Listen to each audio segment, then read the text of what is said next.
sais même pas si c'est mon bon profil. Ben oui, c'est ton bon profil. On dirait que je sais pas comment te sortir, j'ai jamais fait ça. Bon.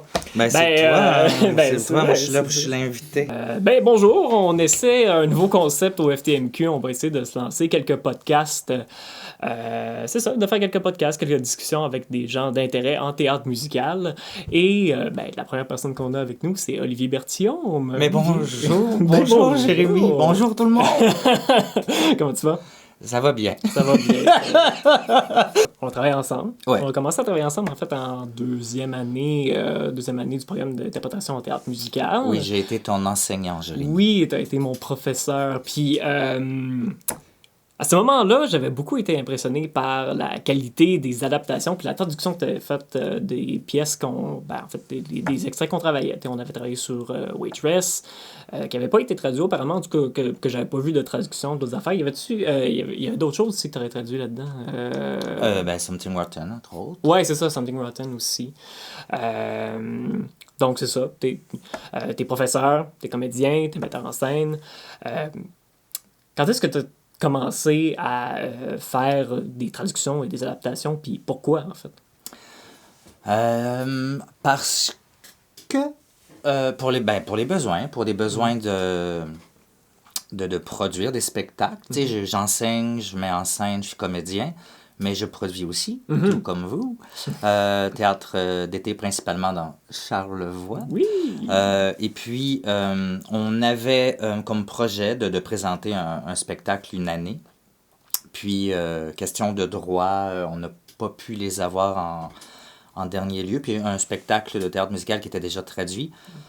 Donc, en 3 mois, on a dû se revirer de bord et de présenter un autre spectacle pour lequel je ne connaissais pas vraiment de traduction qui est existante.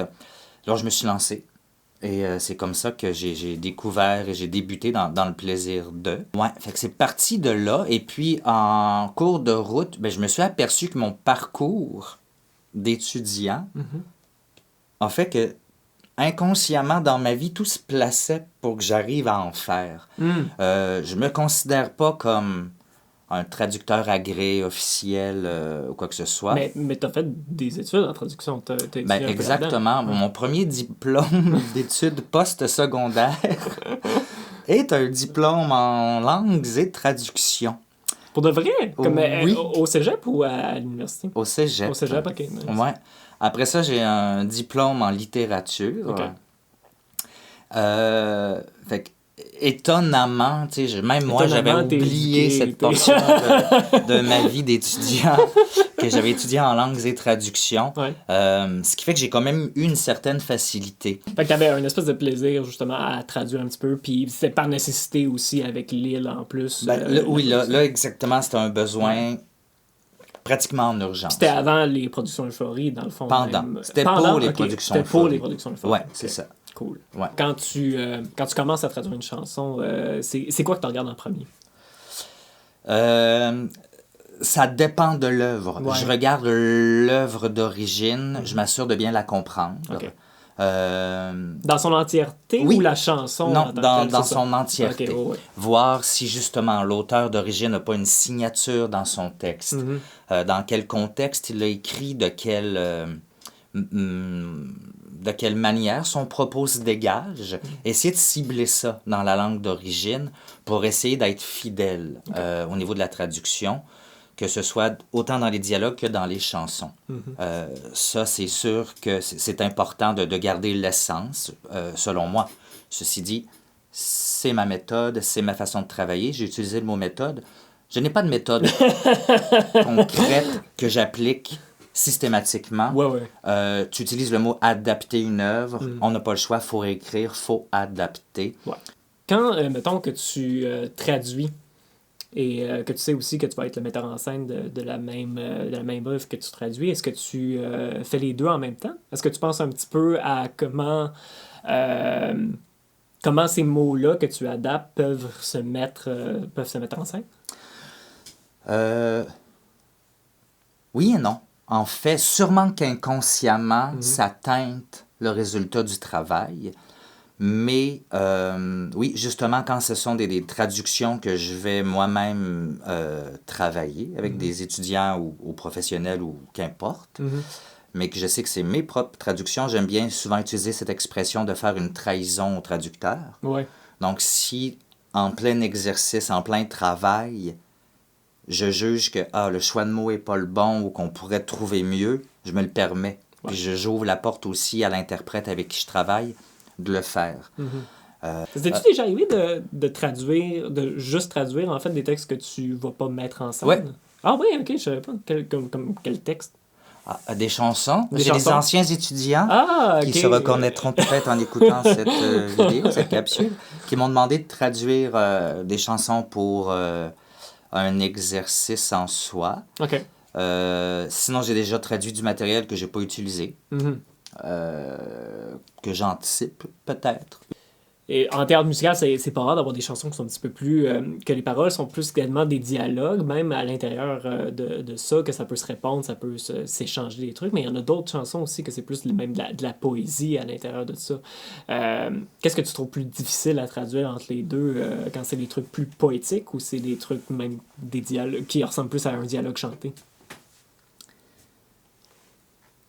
À ce jour, mon cher Jérémy, je ne peux pas répondre avec précision à ta question. Je me suis buté à tous ces niveaux sur Ok. différentes chansons. Ah oui, je pense que j'ai la bonne réponse à te donner. Pour ce Ok. qui me concerne, par rapport à ta question, Mhm. si c'est plus sous forme dialoguée ou plus sous forme poétique, la chanson d'origine, Mhm. j'ai d'instinct plus de facilité à traduire quelque chose qui va être dialogué, Mhm. quelque chose qui va être rythmé, avec beaucoup de mots Mhm. qui pourraient faire peur. Ok. On dirait que ça s'enclenche bien puis qu'il y a quelque chose qui se développe bien. Ouais, ça devient comme une espèce de feu roulant, un train un peu qui une fois que tu t'es embarqué là-dedans, ça se construit Puis assez dans facilement. l'oreille, t'as la rythmique, puis les Mhm. mots, ils viennent un peu plus facilement. Ok. Ceci dit, j'adore traduire quelque chose de poétique à l'origine dans sa version originale, anglophone. Mhm. Qui n'est pas dire un jour que je ne m'attaquerai pas de l'espagnol au français, ça me titille un peu ces temps-ci. Mais ouais, quand c'est poétique, de trouver, je peux passer 3 jours Mhm. à chercher le bon mot qui va aller dans la poésie que j'ai envie d'apporter à une chanson. Mhm. Je peux m'arracher des cheveux, d'ailleurs on le voit, puis passer 3 jours à buter contre un mot. Mhm. Mais quand je le trouve, la satisfaction et le bonheur. Après ça, moi, ça me plaît. Peut-être que pour quelqu'un d'autre, c'est différent. Mhm. Mais ouais, fait que j'ai comme une satisfaction dans les deux portions, que ce soit sous dialogue ou pas. Puis pour l'avoir vécu, je peux m'arracher des cheveux dans les deux styles. Mhm. Chaque traducteur va prioriser ses propres règles à l'intérieur d'eux, j'ose croire. Pour moi, c'est très important en tant qu'interprète que je serve bien l'interprète Mhm. qui va rendre le produit final ou qui va le travailler. Ouais. Donc, je le laissais. Puis, que ce soit un dialogue, je le joue. J'essaie de me le mettre en bouche quand je traduis un dialogue. Si ça coule pas bien au niveau de langage requis de l'œuvre, dans ma bouche, je vais changer des mots, je vais rechercher, je vais retravailler. Même chose au niveau de la chanson. Ouais. Donc, tu parlais d'émotions à transmettre. Le choix des mots est important, la résonance qu'ils vont avoir. De là, cette ouverture qu'avec un interprète, je peux me permettre de changer un mot s'il y a quelque chose qui résonne plus chez lui. Mais avant de soumettre ma traduction finale prête à être travaillée, je m'assure que émotivement, moi, je sois capable de passer au travers en premier. Ben, merci beaucoup, Olivier, d'avoir pris le temps de discuter avec moi. On rappelle que Olivier va donner un atelier de traduction de chansons pour... un atelier de traduction de chansons pour le FTMQ le 22 novembre prochain. Les billets sont disponibles sur l'événement Facebook par la billetterie Simplique. Donc, on va s'y voir le 22 novembre. C'est un rendez-vous!